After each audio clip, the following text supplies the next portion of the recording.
প্রধান উপদেষ্টা প্রফেসর মোহাম্মদ ইউনূস আগামী বছরের ফেব্রুয়ারির প্রথমার্ধে একটি অবাধ, সুষ্ঠু, স্বচ্ছ ও উৎসব মুখর সাধারণ নির্বাচন আয়োজনের জন্য তার সরকারের প্রতি প্রতিশ্রুতি পুনর্ব্যক্ত করেছেন।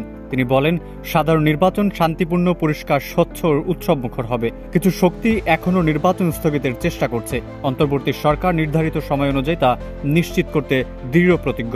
17 সেপ্টেম্বর বুধবার রাষ্ট্রীয় অতিথি ভবন যমুনায় ইউরোপীয় পার্লামেন্টের সদস্যদের একটি প্রতিনিধি দলের সঙ্গে বৈঠকে তিনি একথা বলেন। প্রধান উপদেষ্টা বলেন, আমরা ইতোমধ্যে নির্বাচনের সময়সীমা ঘোষণা করেছি।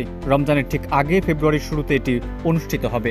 তিনি বলেন, 3 দশকেরও বেশি সময় পর বিশ্ববিদ্যালয়গুলোতে ছাত্র সংগঠনের নির্বাচন শুরু হওয়ায় জনসাধারণের মধ্যে, বিশেষ করে তরুণদের মধ্যে ক্রমবর্ধমান উৎসাহ বাড়ছে।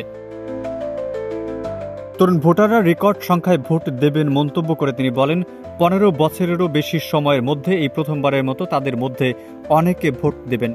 প্রধান উপদেষ্টা বলেন, ফেব্রুয়ারি নির্বাচনের মধ্য দিয়ে বাংলাদেশ একটি নতুন সূচনা প্রত্যক্ষ করবে। এটি আমাদের ইতিহাসে একটি নতুন অধ্যায় চিহ্নিত করবে, জাতির জন্য একটি নতুন যাত্রা।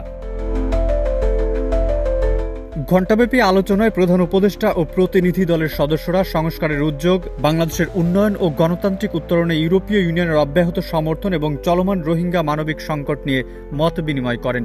সফররত আইন প্রণেতারা আশা করেন, আসন্ন নির্বাচন বাংলাদেশের জন্য একটি গুরুত্বপূর্ণ মুহূর্ত হতে পারে। একজন আইন প্রণেতা গত 14 মাসের প্রধান উপদেষ্টা এবং তার দলের প্রচেষ্টার প্রশংসা করেন। প্রফেসর ইউনূস ইইউর অবিচল সমর্থনের জন্য ধন্যবাদ জানান এবং বাংলাদেশে বসবাসরত 10 লাখেরও বেশি রোহিঙ্গা শরণার্থীর জন্য তহবিল বাড়ানোর আহ্বান জানান।